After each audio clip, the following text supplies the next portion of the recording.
Hi, friends! Happy Friday! I hope you're doing well today. Hey, if you joined us this morning and we weren't here, I'm sorry. But we will be back on schedule starting Monday. And our dance that we were supposed to have today, we're going to have that on Monday. So we'll be having our 1970s dance on Monday, and we'll have a lot of fun then too. I've got two really great books to share with you all. And the first one is called Tito Ponte. And this is my aunt's last name too. I keep wanting to say Ponte instead of Ponte, how she says it. So it's called Tito Ponte, the Mamba King. Let's read this together. Before he could walk, Tito was making music. He banged spoons and forks on pots and pans, window seals, and cans. So that's Tito right there. He was so loud, his neighbors in Spanish Harlem said, "Get that boy some music lessons." And that's exactly what his mother did. So that's him right there, getting music lessons. Tito loved to dance too. And it says, tap, tippity, tap, tip, tap, tap. So here's him dancing.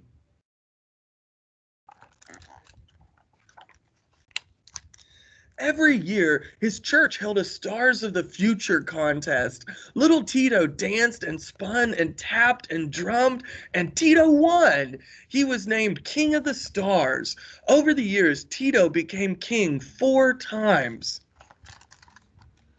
That's him right there.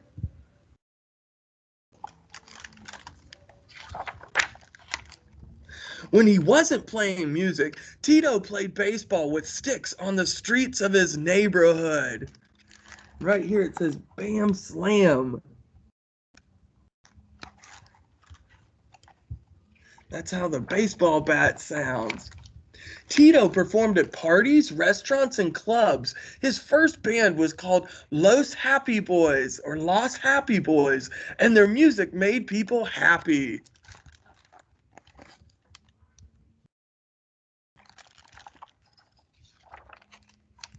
During World War II, Tito was in the Navy. He joined the ship's band and learned to play the saxophone and write music. And after the war, Tito went to the Juilliard School of Music and dreamed of having his own band. Juilliard's a wonderful school of music. On weekends, Tito played magical mambos and beautiful cha-chas with different bands at the Palladium Ballroom in New York City. People loved dancing to salsa and the rhythms of Tito and his timbales. Soon he wished he could be the band leader.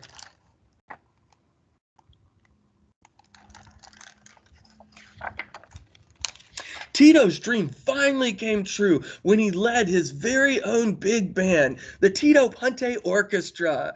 He wrote music and recorded more than 100 albums. He made music with Cecilia Cruz, Santana, and La Lupe.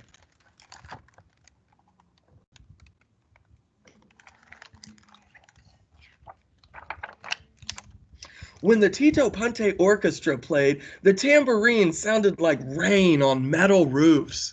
The horns blew high and loud and strong and low, and the claps smacked clack clippity, clack clippity clack, and everybody's feet went tappity tap. Best of all, Tito played the timbales. So that's him playing right there.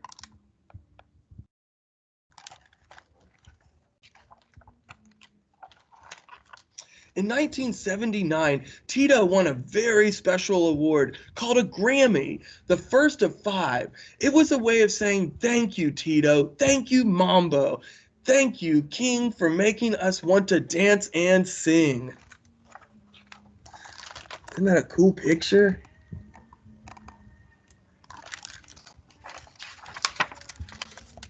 The dancers twirled and the lights swirled and the mambo went on and on. Here's him playing right there.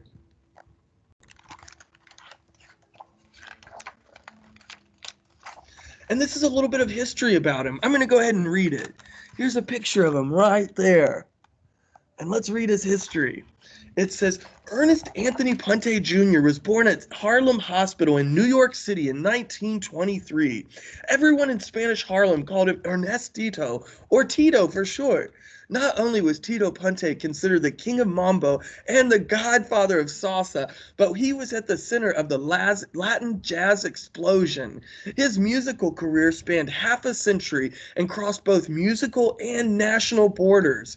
During his lifetime, Tito Ponte recorded 118 albums and won 5 Grammys, including the Grammy Lifetime Achievement Award. He collaborated with the most famous Latin musicians of the 20th century, including Machito, Santana, Willie Bobo, Gloria Estefan, La Lupe, and especially Celia Cruz.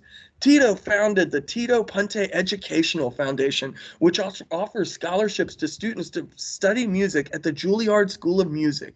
He wanted to inspire other young musicians to pursue their dreams. Oh, that's great. That was a wonderful book. I've got one other book to share with you all today. This one's called Otto Runs for President. And this is just a fun, silly book. I know we studied Rabbit Hash, Kentucky a while back, and they had a dog that they had elected for mayor. It's a little teeny tiny town, but we all laughed about it. So I saw this book, Otto Runs for President, and I thought, well, that would be a fun kind of one to read. Let's look at it. It was election time at Barca Philadelphia School. Whoever collects 50 paw prints can run for president of our school, announced Miss Kibler. I wonder who will win, Otto said to his best friend Melanie.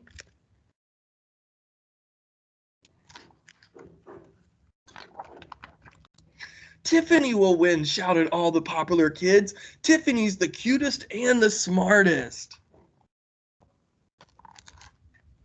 Charles, Charles, Charles, shouted all the sports bugs. Charles is the captain of all the teams.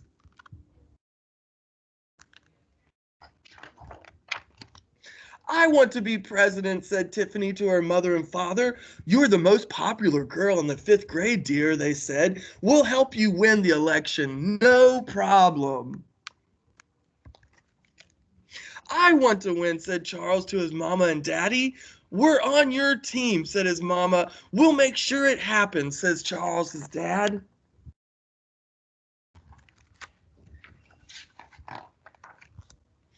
Oh, wow. Expensive signs went up all over Barca Philadelphia School. Real bumper stickers were stuck on lockers. By the end of the first day, Tiffany and Charles had already collected their paw prints. Let's look at some of these bumper stickers. Up here it says, more mirrors in the girls' room. More meat for lunch. Vote Charles. Eyebrow pencils in all of our pencil kits. Skateboards in the hall. Vote Charles. Oh, those are funny, aren't they? Let's keep reading.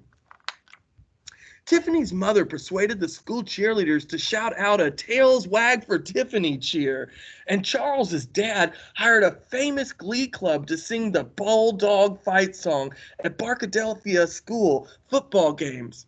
Wow, said Otto, they are on a roll. I don't know why they are so popular, said Melanie. They don't care about anybody but themselves.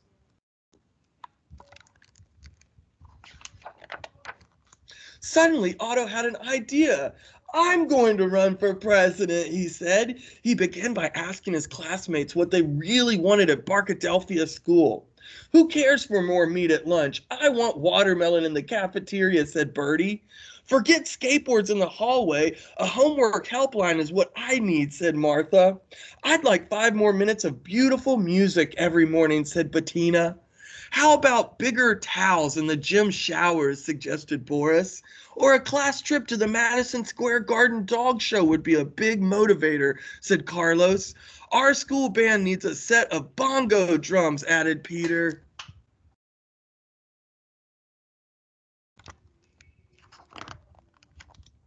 Charles's dad beefed up their campaign. It says here, Wapo burgers in the cafeteria. Vote for Charles.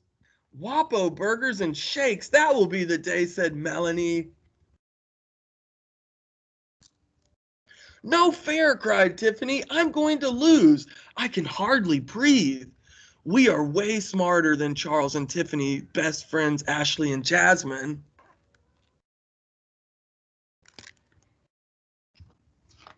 Things are heating up with this, aren't they?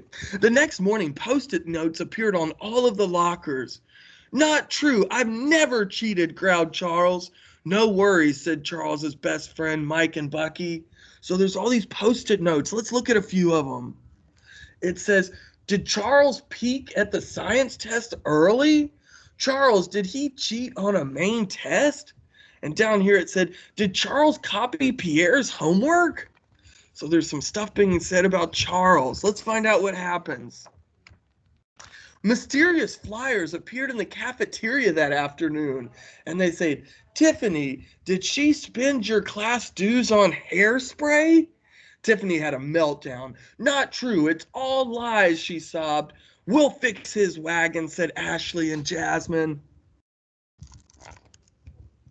Flashy buttons popped up the very next day. You're not going to be done in by a bunch of buttons, said Mike and Bucky. Overnight, a huge banner appeared on one of the walls of the gym. It said, Tiffany, wrong on hairspray, wrong for Barkadelphia School. This book is really silly, isn't it? Meanwhile, Otto collected his 50 paw prints one by one he listened to everyone in the school, even the kindergartners. They wanted blankets at nap time. Now I'll need some campaign cookies, said Otto. We'll make them together, said Melanie.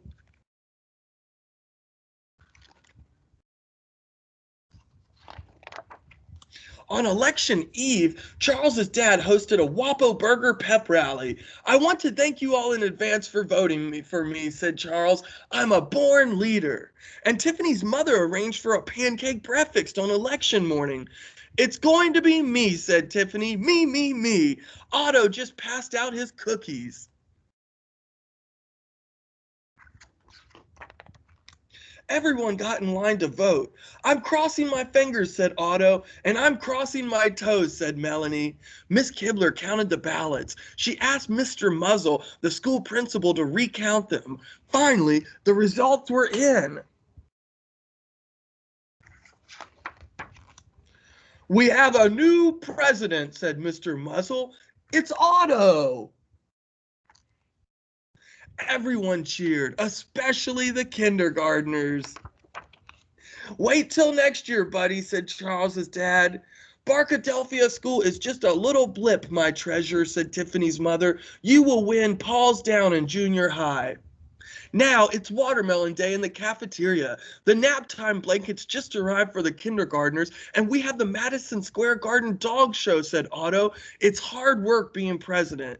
Let's bake up more cookies, said Melanie. Enough for everyone. The end. This was a great book, and it's called Otto Runs for President. I hope you all have a great weekend. And on Monday, we're going to have our 1970s dance. We're going to have a lot of fun, and we're just going to do some stretching and just have a great time together.